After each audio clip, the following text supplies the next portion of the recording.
histoire sama concurrent am histoire am mais mu am yeneen histoire ci biir parce que en fait loolu moom mooy àdduna quoi ma am ay doom ñoom aussi ku ci nekk am sa yoonu bopp voilà bëggante mi ngi ci biir xëccoo mi ngi ci biir tragédie aussi mi ngi ci biir parce que sooy xool actrice principale bi xamuñu kan mooy waajuram mais loolu lu ñu war a topp la ci donc biir série saison 2 bi ba mujj ko xam xaw ma nag saison 2 lay doon wala 3 wala 4 parce que saison yi jeexagul mais fi mu ne nii daal mooy coow jamono yi ñu toll waaw dem na ci nag ba ñu ngi daal di xalaat ay def ay test waaw voilà donc xëy na fu muy mujjee bon dañ koy bàyyi bon donc bu nekk suspense voilà mais histoire yu bari la am ci tam ay nit yu doy waar yoo xam ne àdduna wala mbëggeel da leen di jaral ñuy dem bay faat ay bakken di faatlu ay bakken donc il y a énormément donc de situations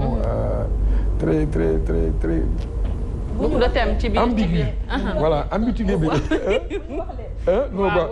non man damay boros rek de man dugguma ci biir de li may wax nii mooy li ñu gisagum waaye la ñëwagul non dama koy bàyyi téléspectateur mais daal il y a beaucoup de choses enfin il y a beaucoup de surprises à venir quoi dans Gloire n'est-ce pas qui est une série musicale ñu offrir ko Sénégalais yi vraiment avec une qualité technique et artistique boo xam ne macha allah c'est apprécié par tous les professionnels et suivi en tout cas par le grand public voilà donc ñu ci sant yàlla di ñaan rek Sénégalais yi suivre ko n'est-ce pas parce que ñun dañuy rafetlu vraiment la floraison des séries de qualité dans le paysage audiovisuel sénégalais parce que wax dëgg yàlla ñu ngi sentir son rayonnement dans le cadre donc des séries africaines donc pour ne citer peut-être au passage que donc la série Walabo qui a remporté la meilleure série africaine lors au dernier Burkina Faso ça veut dire que Sénégal affaire yaa ngi avancé mi ngi jëm kanam et nous sommes dans ce concert voilà parce que récemment donc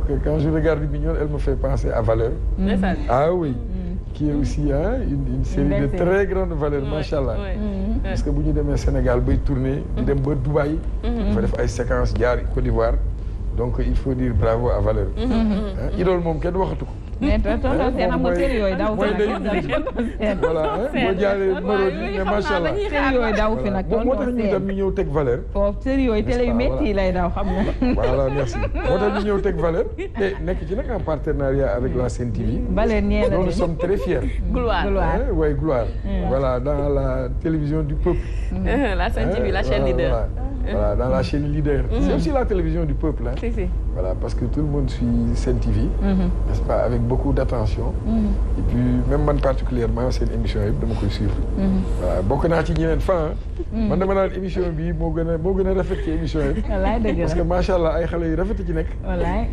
voilà di def lu nice quoi solu ba rafet di wax lu neexal gars yi et puis relax oui voilà non stress quoi.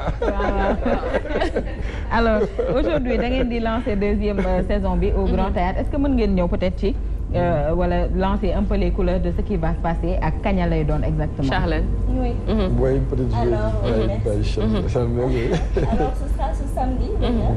au Grand Théâtre ñu def projection de la première épisode. ba pare ci événement bi dinañ def hommage à nos mentors. Je citerai tonton Mody Fall qui est ici présent, tonton Moustapha Diop, tonton Lamine Ndiaye, tonton Ibrahima Mbaye Thié, oui et Omar Pène, notre papa Omar Pène, non.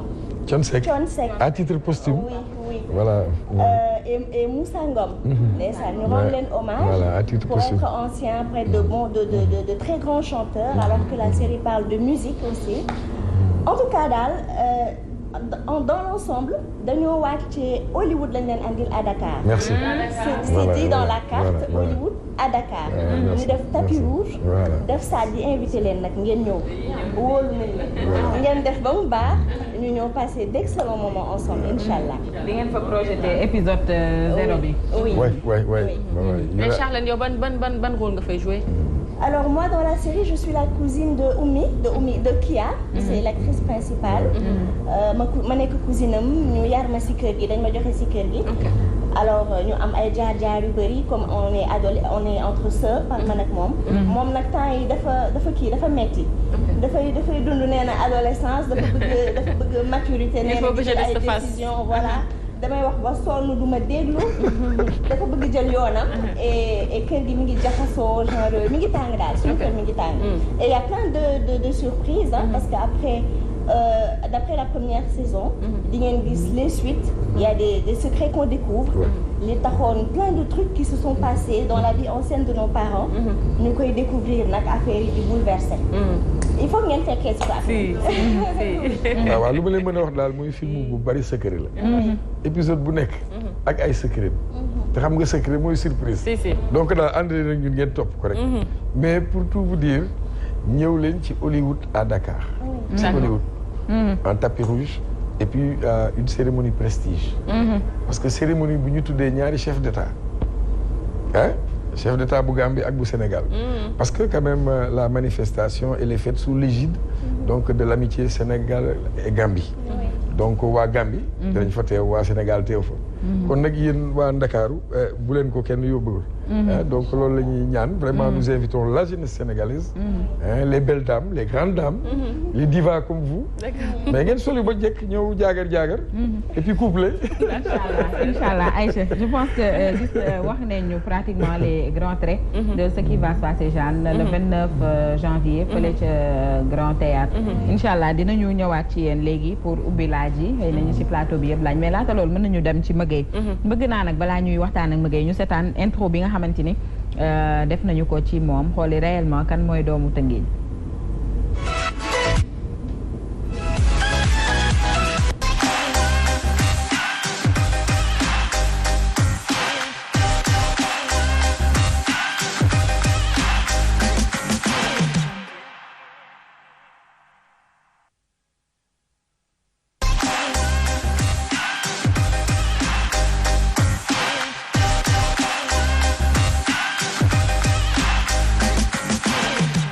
Magaye Seck est un artiste, compositeur et percussionniste. Dès le bas âge, il a réussi à séduire de grands noms de son milieu comme Doudou Ndiaye Coumba Rose lors de la compétition dénommée Galon d'Or et s'est noué une relation avec le doyen qu'il a surnommé l'enfant du Sabar alors qu'il n'avait que 14 ans. Il a donc commencé sa carrière professionnelle en 1998 avec l'artiste rufisquois Gorgui Ndiaye pour la réalisation d'une production. Il s'est très tôt illustré dans le milieu de l'art rythmique avec un talent incontesté, admirable et impressionnant à travers le talent inné dont il fait preuve. Il a participé dans de grandes compétitions de percussion au niveau mondial et s'en est sorti vainqueur 3 années successives devant une quarantaine de nationalités à travers le monde de Turquie. En 2009, il fait son premier album dénommé Ambiancé avec le studio Renaissance. Dans cette même période, il rencontrera Coumba Gawlo, la diva à la voix d'or, et ils font ensemble une tournée internationale et réussissent à décrocher un disque d'or. Il a depuis ce temps continué sa carrière avec toute la crème de la scène musicale sénégalaise, notamment Viviane, Momo Dieng, Sabel Dian, Dame Sen, Wally Seck, Sidi Diop, Pape Diouf, Titi, entre autres, avec qui il a travaillé. Auteur de plusieurs hits, Youza, Ambiancé, Tatulen et plus récemment Dingamonop par la force. Un tambour-major assigné rufisquois, bon teint, amoureux de sa ville et de son art, Magaye Seck se voit être un ambassadeur des valeurs et de la culture à Rufisque, raison pour laquelle il montre à chaque fois que l'occasion...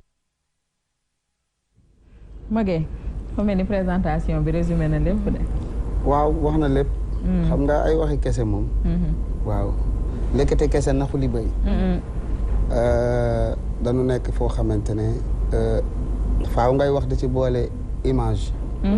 waaw ndax man yàlla dafa dogal ma nekk percussionniste boo xam ne dama teel a dugg ci musique teel a dugg ci art à l'âge de 12 ans fekk na ñu nommé ma